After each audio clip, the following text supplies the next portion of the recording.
To Ease My Mind presents Zig Zag, the Lightning. You will soon start listening to a story.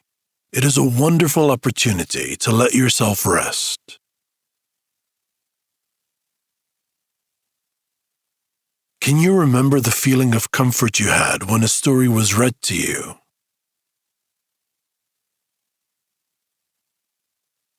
The smell and the rustle of pages.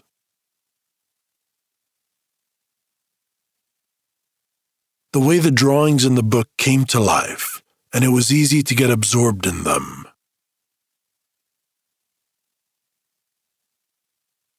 The body wrapped by soft clothes that predicted relaxation.